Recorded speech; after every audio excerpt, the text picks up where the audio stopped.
November to March, the longest wait of the season is over. The Socceroos are back in action for a pair of extremely critical World Cup qualifiers in the AFC group that grows stranger by the match day. We'll catch you up on where we last touched base with the men's national team, the centre-back injury crisis that has ensued since, and look forward to the games against Indonesia and China. Elsewhere in Asia, Sydney FC are through to the semi-finals of the AFC Champions League 2. Tested against Jeonbuk Motors in their quarter-final second leg at Sydney Football Stadium, but the brilliance of Douglas Costa proves his worth twice over as he guides the Sky Blues toward a favourable end of the tournament. Melbourne Victory have gone from a bankrupt minority owner in 7-7 Partners to the Premier League as Brighton and Hove Albion owner Tony Bloom purchases a potentially growing stake in the club. The Jets win a game of football they had absolutely no right to, a look ahead to round 23, and another damning indictment on the state of Australian football media as Simon Hill and Alex Brosk's The Global Game drops off the airwaves on this episode of the Round Ball Australia podcast. My name is Lachlan Avil. Joining me tonight is Poletti, another one of these loaded Friday episodes. I love this, Poletti. There's plenty to talk about. Yeah, well, just appreciate them while we've got them because the off season might start getting to slim pickings, and we say it all the time, and it's 40 fine. Minutes about useless stuff just to fill airtime. Yeah, I mean, Jacob Stevens, hello to you. I think you have a good point. We went into the last preseason with that attitude as well, but just seemingly Australian football does its things, and we always seemingly have something to talk about. There's always something on. It always, whether it's involving directly a link to Australia or something quite tangential that we try and build out as being a link, there's always something. I'm not too concerned, and if it gets quiet, then it'll be the first time in a long time. Absolutely. Well, the hot tickets at the moment is the Socceroos. They are coming back to town for this extremely critical window in terms of World Cup qualification. This break is just the worst one because it takes so long. We're in such a crucial point. All we want to do is get to the next games, and especially how crazy Poletti this group is. We've just been absolutely desperate to get to this next window and see how it's going to shake out. We got games at home in Sydney against Indonesia and then away to China. We're second in the group, which has been great for the record that we've had: 1 win, 4 draws and 1 loss. And everyone else below us is on 6 points. So apart from Japan, who are chilling up top looking pretty, surely just a result in one of their games will ensure that they get automatic qualification. But it's really all hands on deck for Tony Popovic and his side. Yeah, I mean, the reality is this window is probably the most crucial of qualification. Like, Saudi Arabia is directly behind us. Fourth spot, 6 points. Australia, second spot, 7 points, as you mentioned. Japan just so far ahead of everyone else that, I wouldn't expect Japan to rest or try anything in the last window either. And, it could once again come down to that Saudi Arabia game, which is the last match day away from home. And look, that's why I say this is the most crucial window, because two wins from 2 attempts here, which is very doable for this Socceroos side, and you're basically done and dusted in terms of qualifying, because anything less and you risk having to go away to Saudi Arabia on the final match day to try to claw a result, and we've seen the Socceroos follow that hurdle many, many times before, so it's certainly not a sight I think anyone wants to see again. Yeah, so it's the pressure of that final window that invites the pressure on this one, right, Jacob? Because Japan at home and Saudi Arabia away, those are 2 games that, 0 points is on the table there. They're the 2 strongest opposition, and the strongest of all, the one that's been flying in this group, we play at home, right? So I know we beat them away. That was a really good performance, really gritty 1-1 result. But that is a window that we could struggle to earn points in. So that means that these games against Australia and Indonesia and China, that would be tough. Get the other 23s out there. But it becomes crucial because these are the games that we should win. But as Australia have done in the rest of this group, and it's a nice A-League comparison as well, a lot of teams not winning the games that they are supposed to, and Australia really needs to buck that trend here. Yeah. Hopefully it's, what we've seen with the under-23s. I know obviously that it's not a case of there's direct links there, but hopefully some of that mentality within Or that the 20s squad, even. 20s, yeah. The mentality in that squad almost sort of passes on to the senior side here, because I think what we saw in that under-20 tournament was what we've been lacking with the senior squad, which is sort of that win at all costs, but also back yourself to win sort of mentality. Whereas the senior team, it sort of feels like they have to work really hard and push themselves to get results where probably they should just back themselves to get it in the first place. And I think that you're right, Lockie, you're coming into these games here where with an eye forwards to the next window, these are really important to get those points and make life a lot easier for yourself heading forwards. But as we know with the Socceroos, it's very rarely a case of looking ahead, right? It's taking it one game at a time, and not taking things for granted. And I can kind of understand that approach, because you do need to make sure you get these points. But honestly, I'm coming into this with a little bit of, I'm normally typically pretty pessimistic about most things, especially when it comes to football. But with an eye to these games, I'm sort of looking at them as not sure things, right? But I feel there's a little bit of confidence. At least I'm feeling confident that they can get the job done. It's, maybe it'll change as the games creep closer and closer, and we learn more about the squad composition and things like that. But it does seem like, obviously China, they beat them in Adelaide, and that was actually, I thought, a tremendous performance from the side, especially their first game under Popovich. A lot of changes, a lot of tactical differences, and they came out all guns blazing and played really well. That Indonesia game was perhaps one of the more disappointing results we've seen recently from the side, where it just seemed like they couldn't quite get things going, but it was away from home. So they're going to be in Australia for this one. Big opportunity. I've got a lot of confidence in the ability to get 6 points from these games. Honestly, I'm looking at it as the target should be 6 points, and I think that 4 points is an absolute minimum. Below 4 points, you've blown it. Really, like you've got to be winning at least one of these, and I don't see any reason why they can't win both. So, like I said, maybe a poor squad selection will dampen my spirits a little bit, but I'm looking at this with a lot of hope. I think that there could be some really good football played by the squad.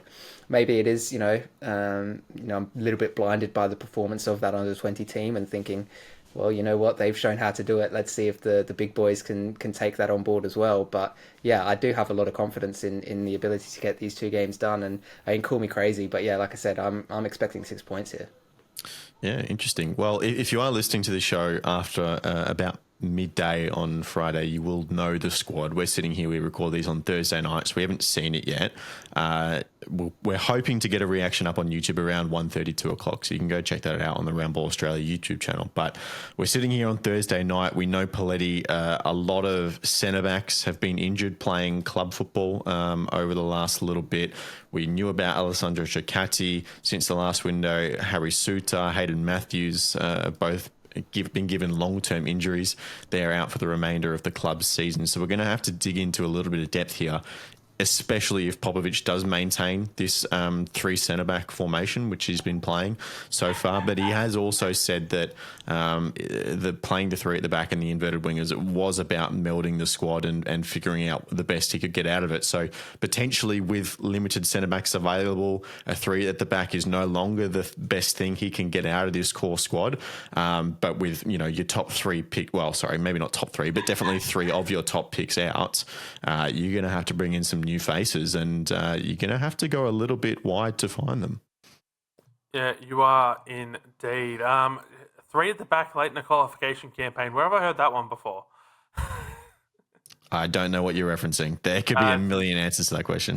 The Postecoglou 2018 qualification campaign. Top of my head. For Russia, yeah, potentially. 3 at the back, yeah.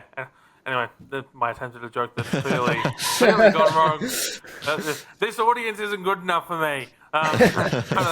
We love our audience. It's these 2 jokers here. No, look, I'm going to throw a smoky out here for centre-back. Look, Ryan Grant's been doing a job for Sydney FC. No chance. I said it was a smoky. Can I tell you why before you go on to some other players? Because I actually do still think he'll probably be included in the squad, because if we're playing that wing-back role, then you've got Lewis Miller at right back, who's the clear number one choice, and you haven't really got anyone after that. But I think Jason Guerrier is still a lock to come in and play that right centre back role, which would probably be, if you were going to squeeze Ryan Grant in there, that would be the position he played. Yeah, look, like I said, I think it's a smoky. I just think he's been doing a good job there for Sydney FC. I know he's looked a lot better since he's, had the ability to go back onto the right side of defence. But defender is somewhere that this entire qualification campaign, Australia has just lacked depth, whether it be under Graham Arnold to start with or under Popovich now, and most of it's been through injury. Yeah. If there's one thing we know about Ryan Grant, touch wood, he doesn't really get injured. He's going to be fit. He's going to be able to do a job. And look, I know this, giving older players debuts under Popovich has worked out and hasn't worked out. And I think, okay, Caceres did work out a little bit. Luke Bratton, not so much. But Luke Bratton also came in against the Japan side who were just able to outwork him in midfield. And just absolutely run over him because he just doesn't have the pace anymore in his later years. Had that game been 5 or 6 years ago, maybe, different story for Bratton there. These, China and Indonesia are two sides where Ryan Grant doesn't necessarily have the pace he did, 5 or 6 years ago, but he's still got a bit of pace and he's a lot smarter now. He's a lot more wily and could probably use some of that to his advantage should the Socceroos find themselves in a pickle. I do think it is a genuine smoky, a very long distance smoky, but, if we're looking at this tomorrow afternoon or tomorrow morning, whenever the squad actually drops, and I see the name Ryan Grant in the 23-player squad, I'm not going to be surprised. Yeah, no, I agree with you. We won't talk too much about the squad, Jacob, just because I know the majority of people listening will already know who's in it. Yeah. But I think looking at some of the Australian players that have been making waves and potentially in line for a first call-up, Max Ballard and Nectar Triantis. Yeah. I think Nectar, just because of his versatility as a defender as well, he's been playing in defensive midfield for Hibs over in Scotland. I think he's an absolute lock by all reports. He's been playing brilliantly. And Max Ballard as well. I know the competition in midfield is a little bit steeper, but from all reports, he's been having quite a good season so far. I wouldn't be surprised to see those names. And then there's a couple other bolters, potentially Panagiotis Kikianis. I think if you're going to pull a kind of young Aussie, especially one that's doing really well in the A-League and was part of that under-20 team as well, who's just been very successful, he's an obvious pick. And then you look at the likes of Noah Botic, a couple other Australian strikers that have been really making waves in the A-League in recent months. Have you got any picks? But another young centre-back, actually, who I'd put in arguably over Kikianis, Dylan Leonard. I think he's young. He's very young, but I've been incredibly impressed with the way that he's gone about business for Western United this season. Coming in, being the team where everyone's like, A, they're not going to do anything, and B, it's because of their defence. And to be able to come in and really stabilise what they've done. Look, it's an absolutely crazy pull, and I don't think it'll happen. But, I don't think he's undeserving of it. I think he's been tremendous. But, those names you mentioned, Ballard, I think, has to get in. I think what he offers is something different in ball progression that the Socceroos have kind of lacked a little bit recently. He's really versatile between the lines, and you could see that when he was playing in the A-League, what he was so good at doing was turning into space and utilising the space that would be left over in the midfield. And it's something that perhaps there's been a little bit too much staticness in the midfield for the Socceroos recently, and I think that's something that he could potentially try and address. And Triantis as well, like you said, the versatility that he offers is just extraordinary, right? To be able to play in defence, play in the midfield as well. When you've got to be able to bring players in and plug and play, and the fact that he can do it in a couple of positions, it's so extremely useful. And he's playing now at a really good level and playing extremely well over there in Scotland as well. So, I can't really disagree with any of those names you mentioned. And, I just wanted to pull my own crazy pick out there with Dylan Leonard because I think he's been tremendous. Yeah, very nice. I'm keen. For those of you listening and know the squad, are these kind of conversations completely useless for you, or do you enjoy listening to us make strong cases for players? Or is it funny to hear us making these predictions and them coming so wrong? Let us know, because these squads usually drop on a Friday. We record on a Thursday, so if they're pointless, we can cut them out next time, but I'm interested to hear.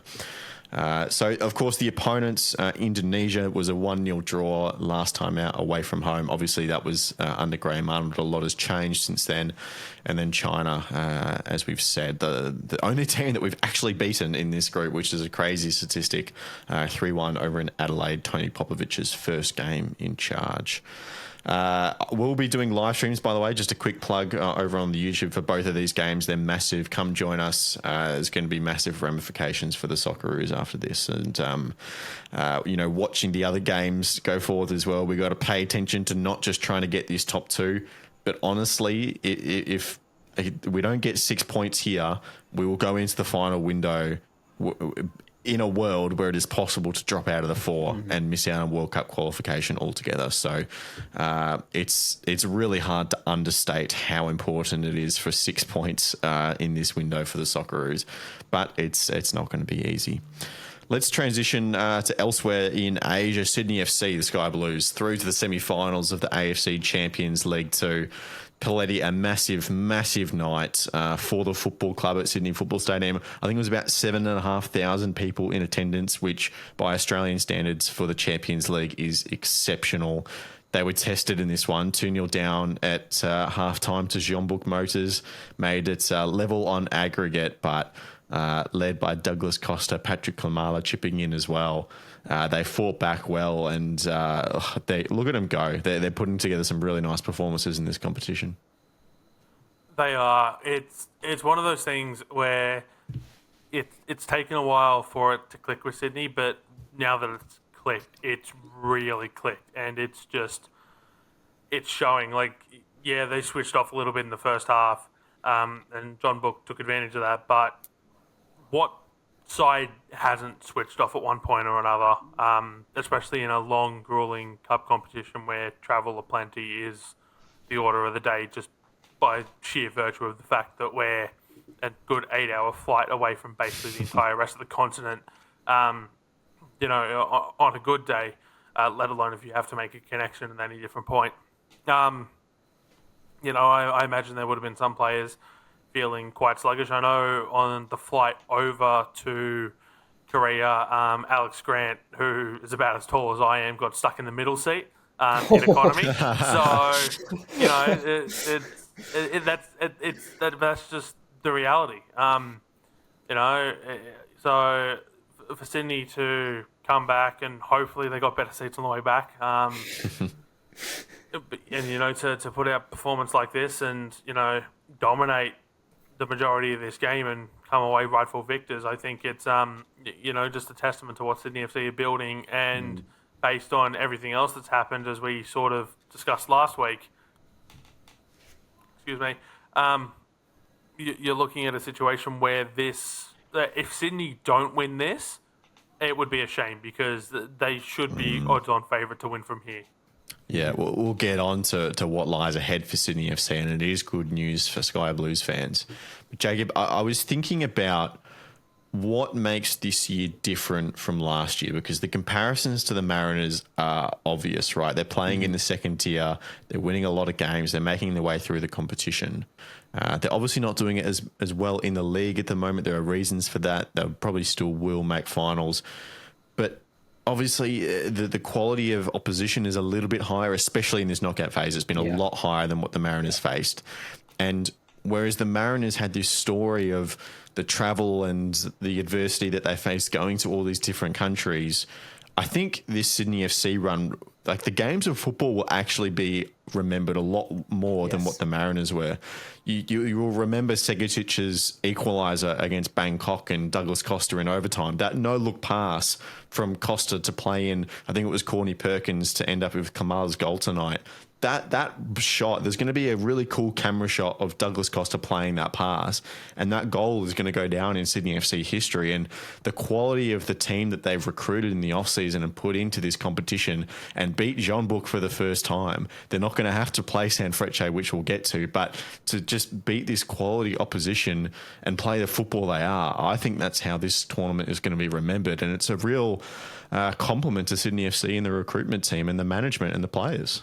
Yeah, I think you're spot on. It's sort of a juxtaposition to what we saw last year, where the Mariners like, don't get me wrong, they played fantastically well, but it was utilitarian and it was pragmatic and it was turn up and get the job done, even if it means doing gritty, hard work that isn't particularly attractive. Whereas Sydney are going and doing that and getting the results and also playing extremely beautiful football at the same time. And I think for a lot of us as well, it's showing the level that Sydney could be at in the league as well. It's that what if that's added to it that makes it just a little bit more meaningful, knowing that this is the level that they could be playing at, and we haven't quite seen that in the league for them so far this season. So yeah, I think you're spot on there, Lockie. It's going to be arguably remembered a lot more, and like you said, the quality of the opposition that they're playing is just that level higher. It's a step higher than the Mariners, even though it's technically the same level in Asian competition.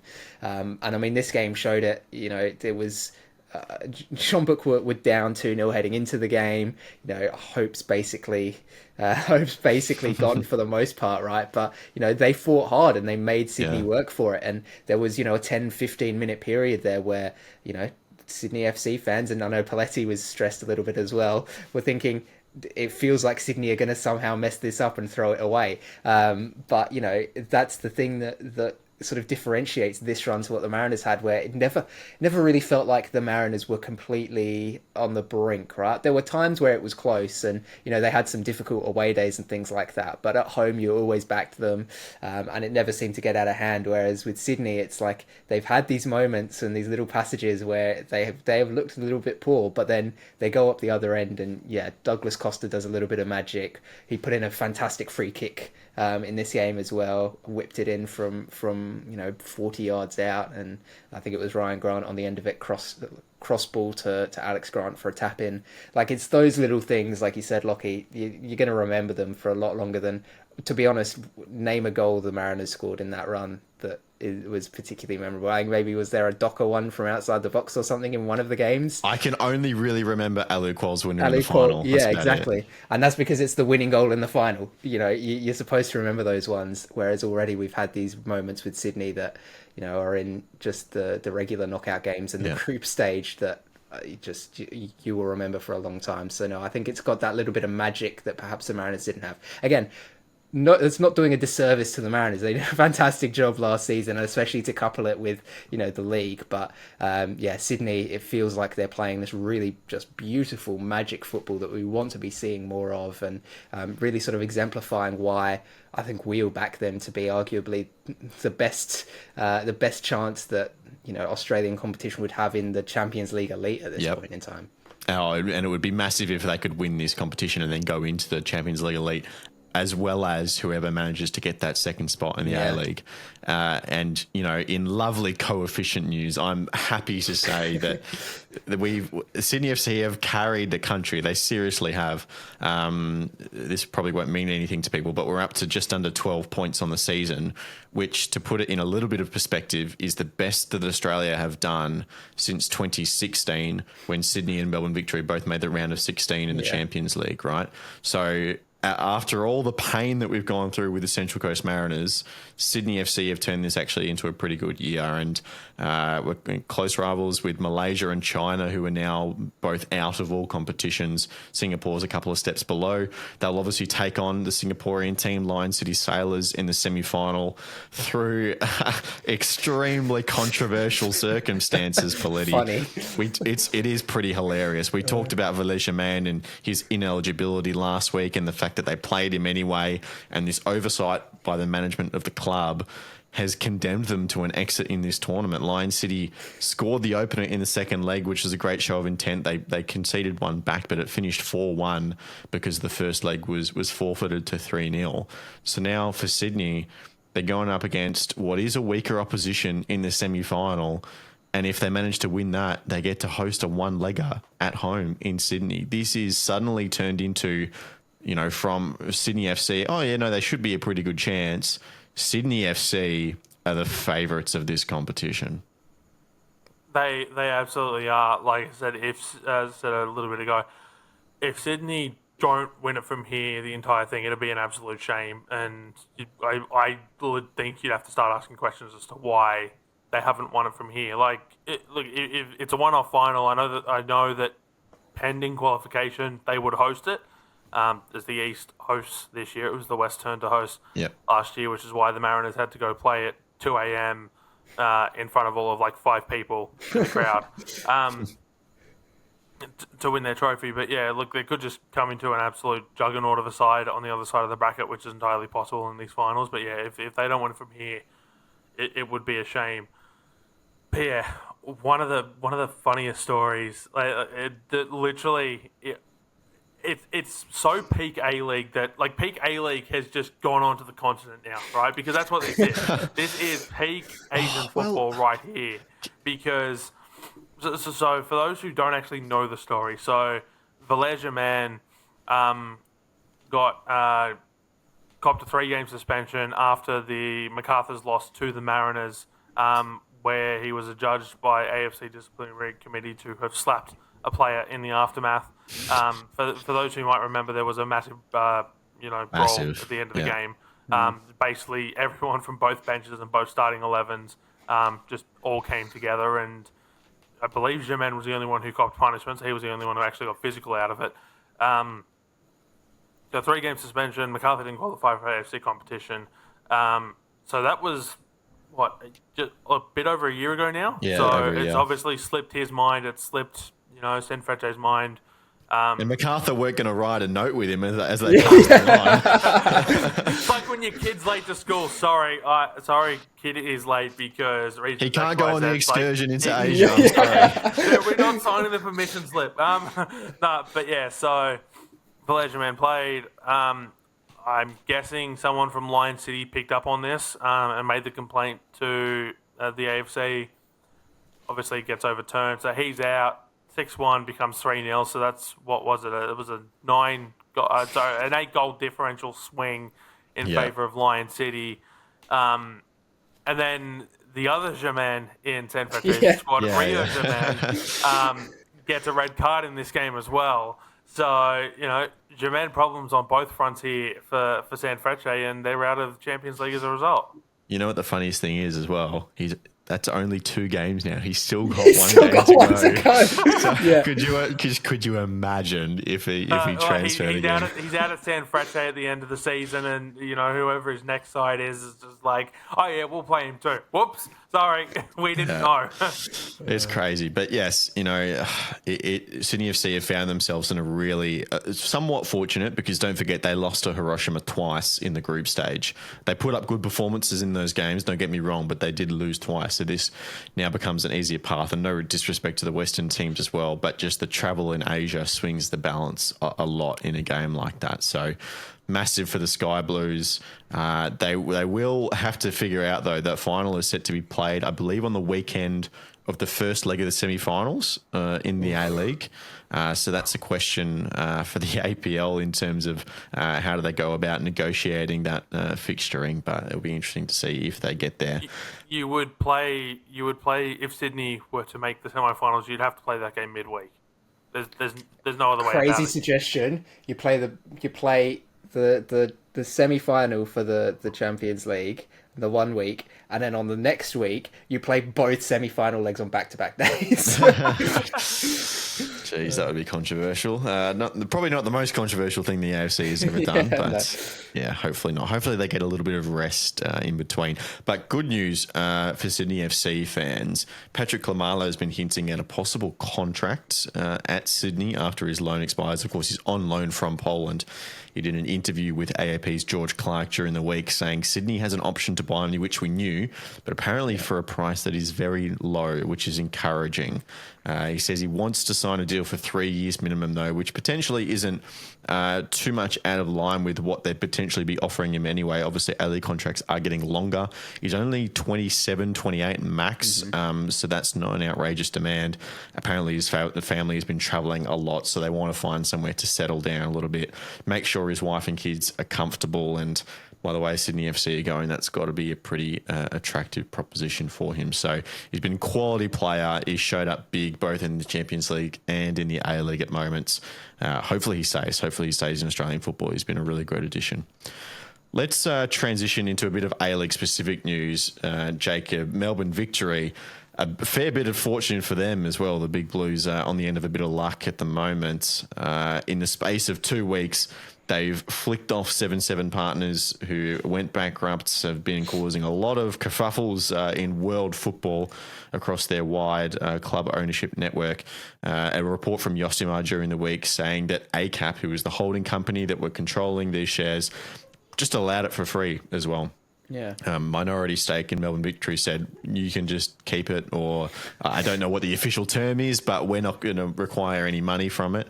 Let's just get it off the books and you can deal with that. And now, as of Thursday, they've announced Tony Bloom, who is the owner of Premier League club Brighton and Hove Albion, has signed on and acquired 19.1% of the football club, with room to grow that investment as well over time. And then in between those two announcements, they also said that they've started a partnership with the football analytics company that is owned by Tony Bloom. That's convenient, isn't it? Well, I mean, it's very convenient. Also, an interesting note that I don't think many people have been talking about, they've the exclusive partner in Australia and New Zealand of this analytics platform. So no other A-League club, no matter how much they want to, will be able to jump in on that. And that's part of the reason, Jacob, why Brighton have been praised as one of the best run football clubs in the world, in part because of this scouting tool.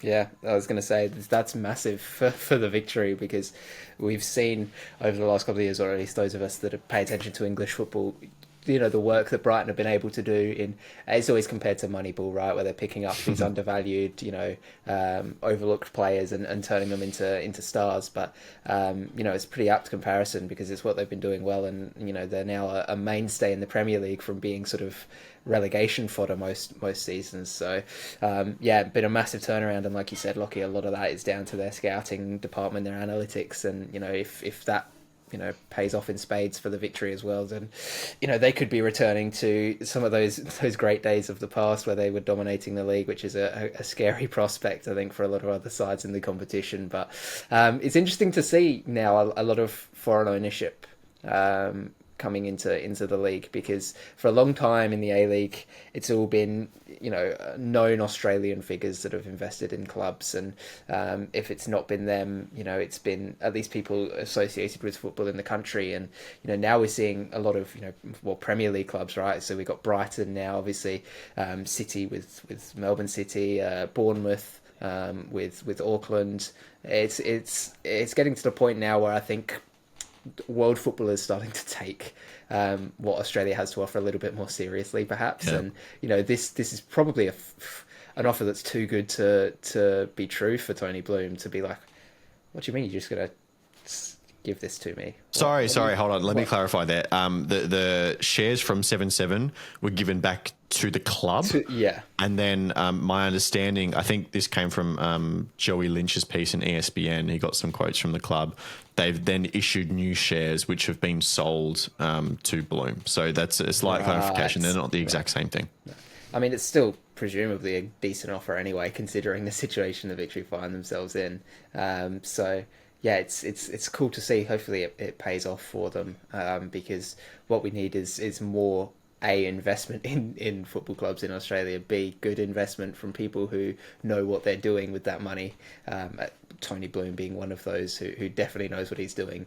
But C, also from people who are involved and knowledgeable about football, or at least about sports. And it seems to be ticking all the boxes there for the Victory at this point in time. And the big thing that you mentioned there, Lockie, was the ability to grow that stake. And it sort of suggests that there's an understanding from Bloom's perspective that this could be big for him, and this could be an opportunity to sort of mimic a lot of what other clubs are doing in terms of not necessarily an outright multi-club network, but at least sort of put those feelers out there and start to develop something and develop those pathways. So yeah, it's a really exciting thing, and I think what it is as well for a lot of Victory fans is a big sigh of relief, right? That it seems to be, at least, that a lot of this drama with 777 is over now, sort of turning a page and moving forwards, hopefully with a big plan and vision for the future.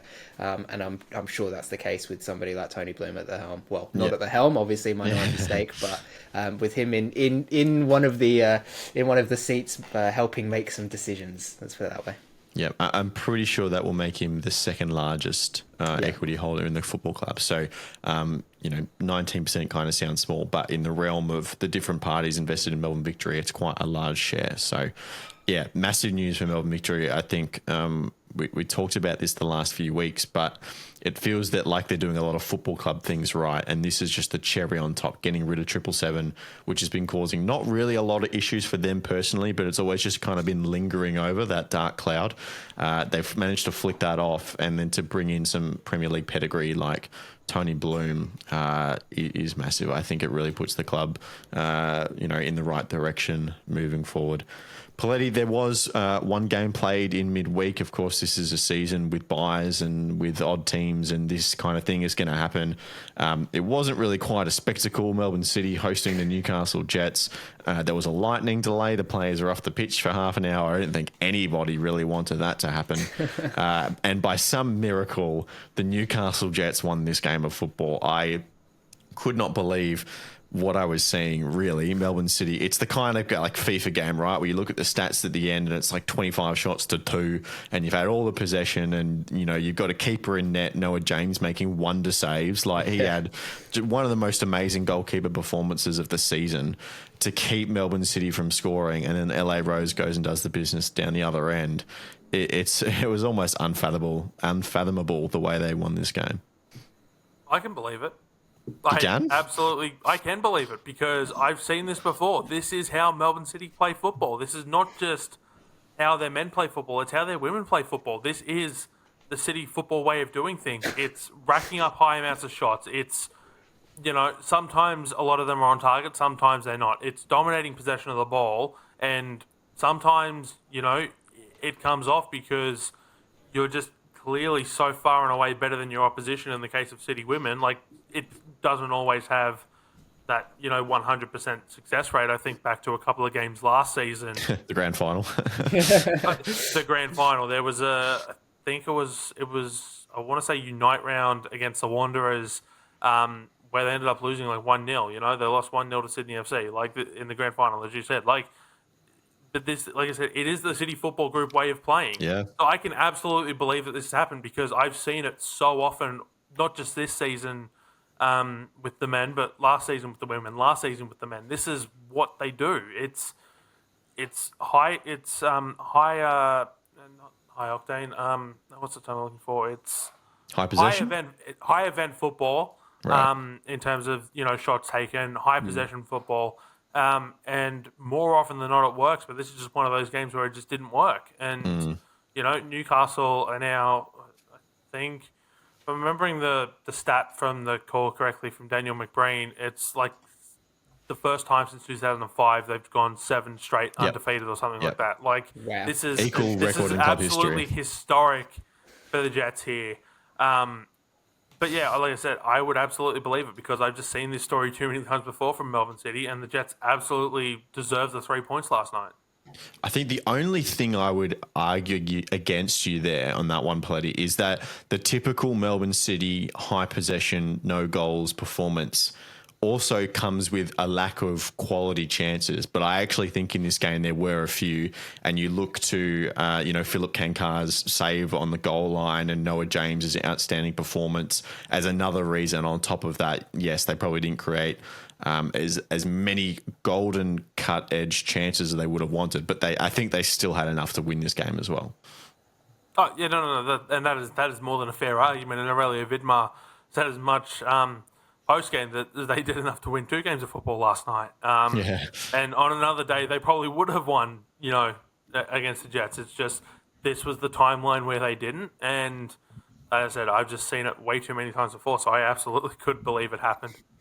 Well, in a coincidental segue that I'm only just kind of pointing down on the rundown here, we'll jump into our weekend look, Jacob, and I'll ask you, what is your burning question? Yeah, great segue, because my question is, how long can this Jets run last? Like you said, obviously record equaling for them, 7 undefeated in a row, and yet they're sitting in 9th place. Yeah, it's crazy. That's crazy. That's insane. Just goes to show how poor the start to the season was for the Jets. But they're playing good football. They're getting results. Noah James is having blinder after blinder between the sticks for them. I mean, they're I've seen a lot of discussion about, their goal scoring ability and perhaps not quite having the profile of players up front that they'd need, but they're getting the job done. Something that we were obviously talking about with Melbourne City actually a lot throughout the season was who's going to score the goals for them. Well, the Jets seem to be having that discussion right now about them on social media, but they're getting the job done a lot of the time. So, yeah, it's very interesting to see, because if they keep up this run, all of a sudden there are some of those teams in the top 6, top 7 that are starting to slip back down again. And the Jets, if they can keep this run going, they could be a shout for finals when all is said and done, which would be an incredible turnaround considering how their season started. Yeah, it is a bit crazy. So they've drawn level with MacArthur now, who we know are on the way down.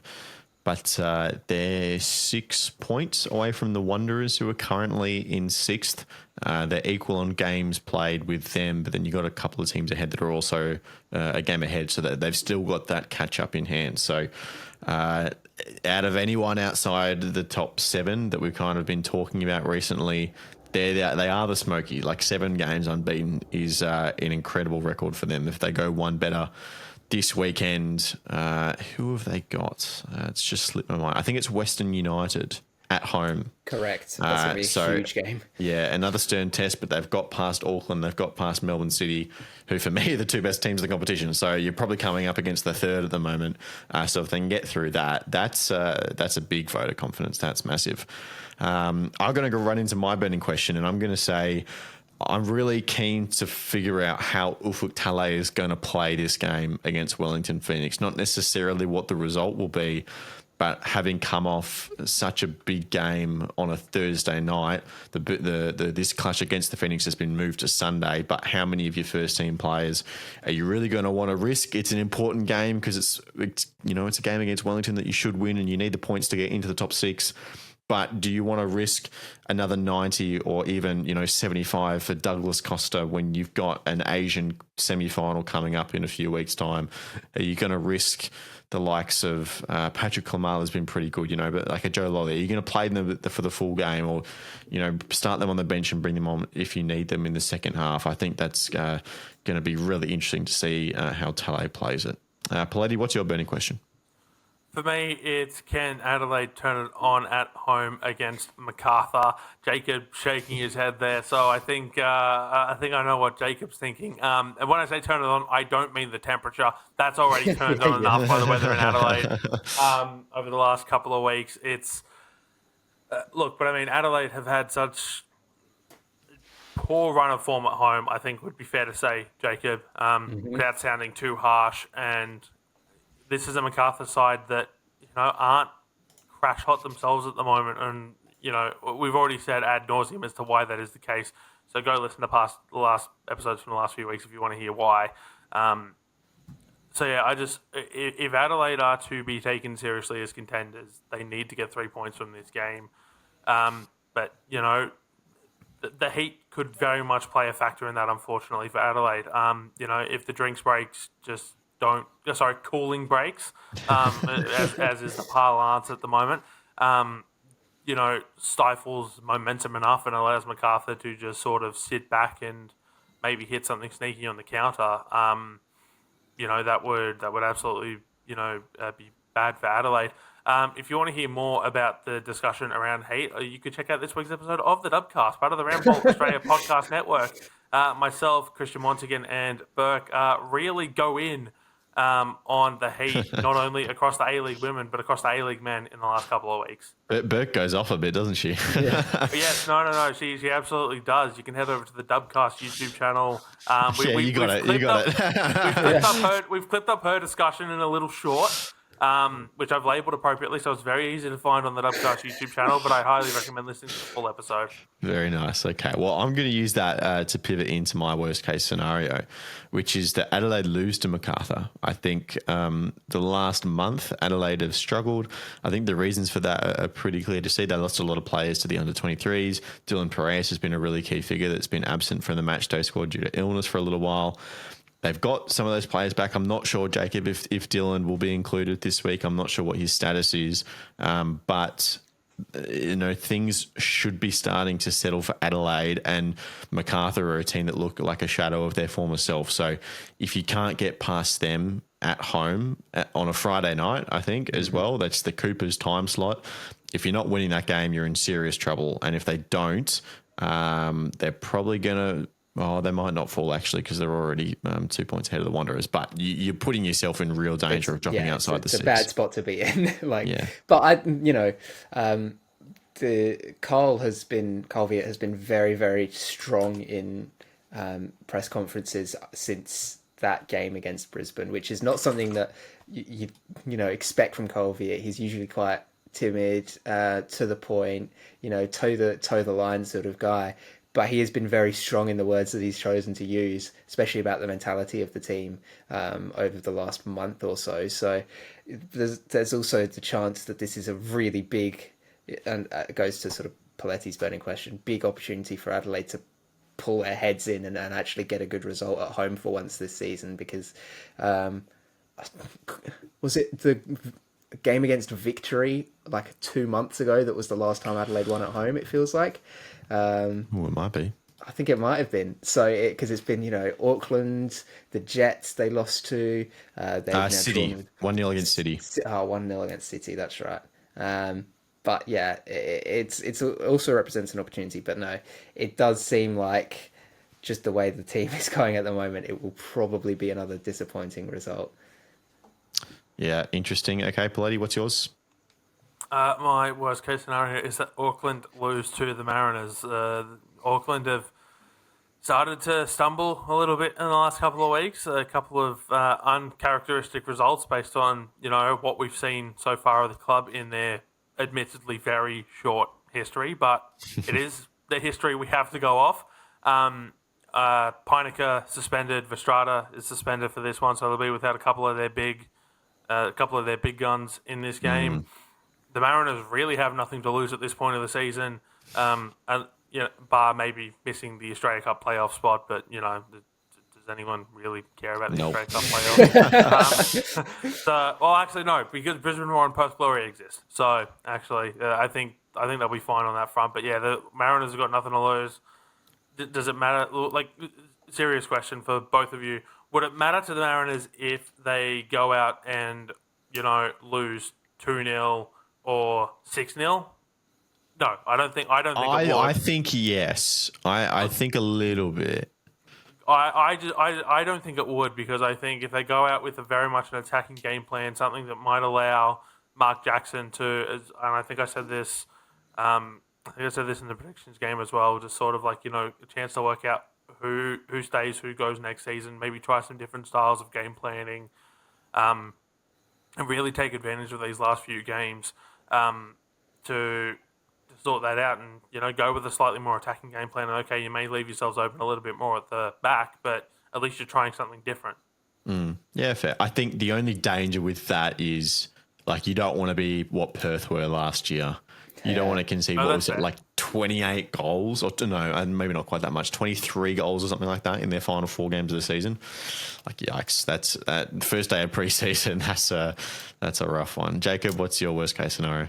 That there is a draw in the Wanderers Victory game. It just feels like for both teams that would be pretty horrific. Obviously, a loss for either team would be worse for those individual teams, but this is the result that could be pretty bad for both sides, I think, given where they're at the moment. Both teams, the Wanderers obviously closer to dropping out the 6th than the Victory, but the Victory have, they've found a little bit of form recently, but it feels like they need to really solidify that.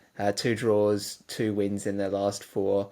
The Wanderers was one of the best form lines in the league at the moment, and yet they're, Sydney are still within touching distance of them. So, it feels like a draw could really slow both of these sides down. And given how tight everything is there, that could be, disastrous for their positions come the end of the season. Because the Wanderers, like I said, they're not far off of Sydney, and the Victory have a game extra played than Adelaide on the same amount of points, and than City, who are a point ahead of them. So it's, they're in that sort of position now where they can ill afford to be dropping points at this stage of the season. And I think that a draw would be pretty bad for both sides at this point.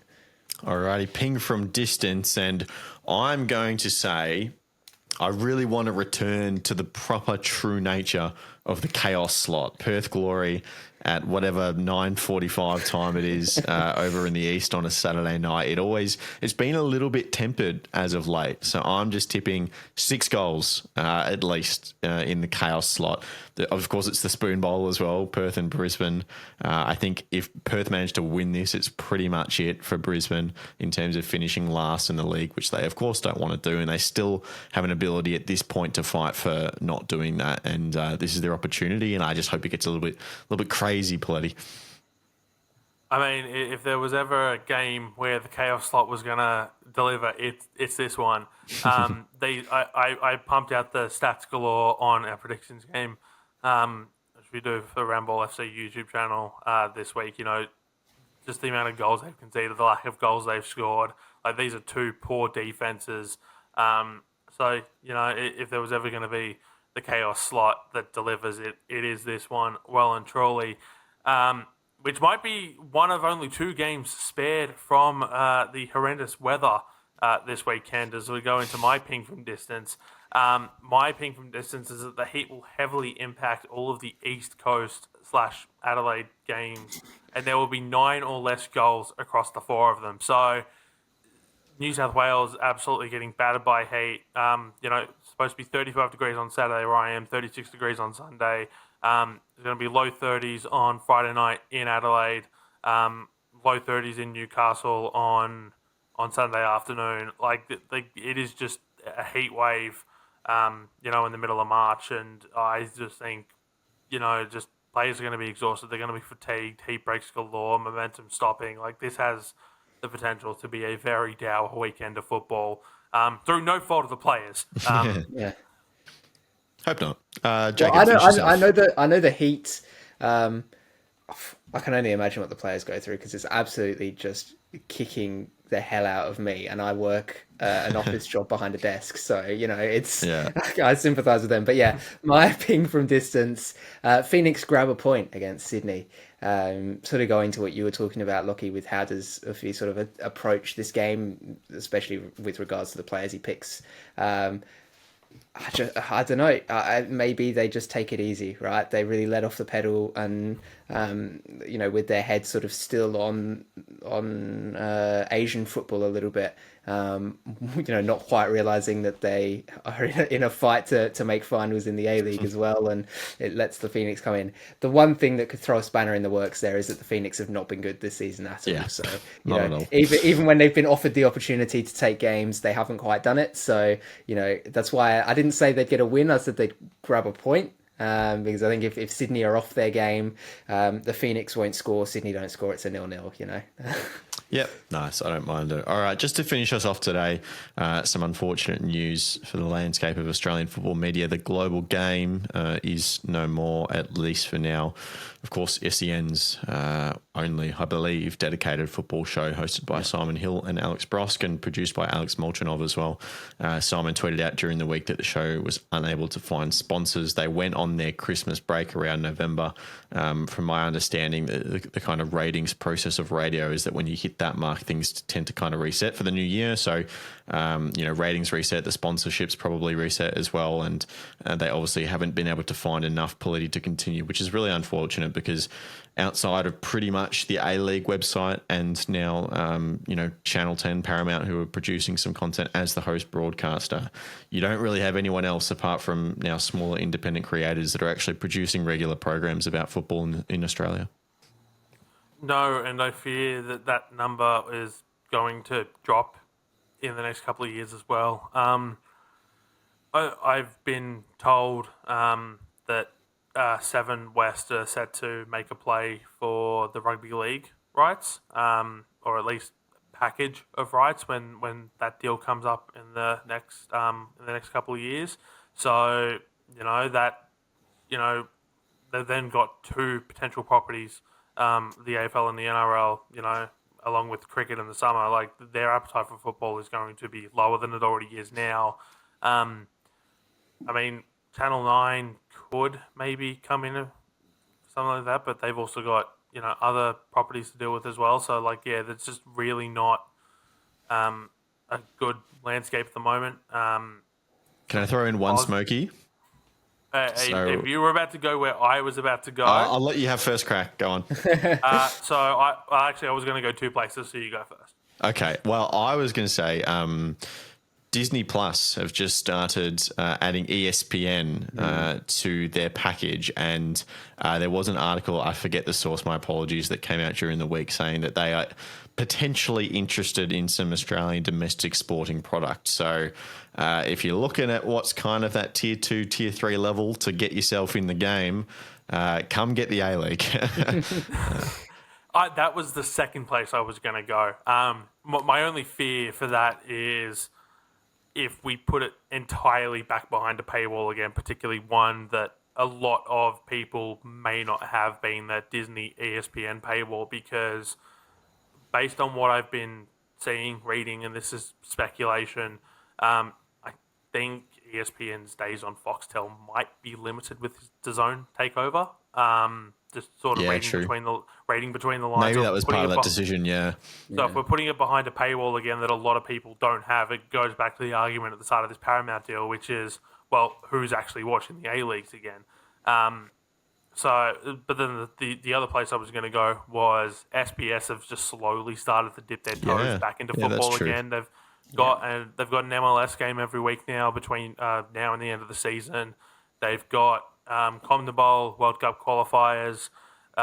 So, they're slowly starting to dip their toe in again. If there were a package of A-League rights to become available, then could be in a lot worse place to go than SBS, traditionally the home of football in this country. So it might be difficult, but they've had success in the past with a lot of that ancillary programming as well, that has been very good at capturing national attention. I think back to the days of the World Game where, as someone who wasn't really following football at the time, that Craig Foster and Postecoglou tiff, really ran around the sporting world in this country. So, it could do a lot worse than SBS. But yeah, in terms of where things are at now, it's absolutely disappointing to lose one of our only mainstream, footballing programs in this country.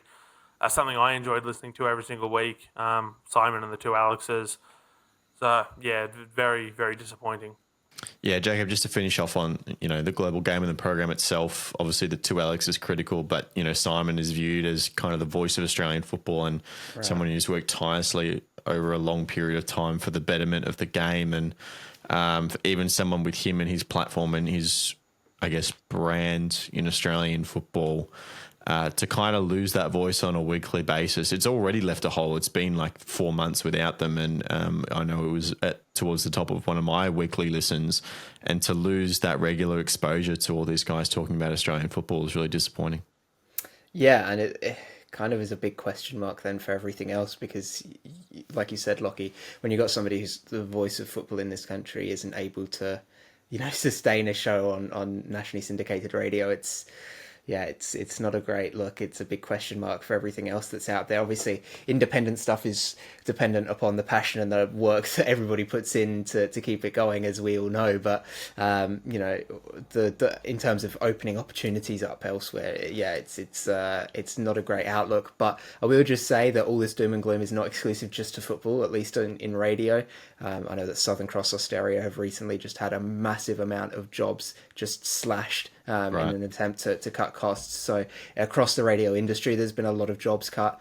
Some very big figures who have been in the game for a long time have lost their jobs. So while it's not just football, it is an industry-wide problem, but it does seem to be consistently that Australian football finds itself in these situations where it's one of those ones that's feeling the brunt of it, and it is a bit of a shame to lose the only big non-league associated sort of show that was out there for people to enjoy and listen to. But hey, if that means that there's more attention then shifted towards some of the independent stuff as well, then get behind them, because there's a lot of really great content still out there, even without Simon Hill and Alex Brosk on the airwaves.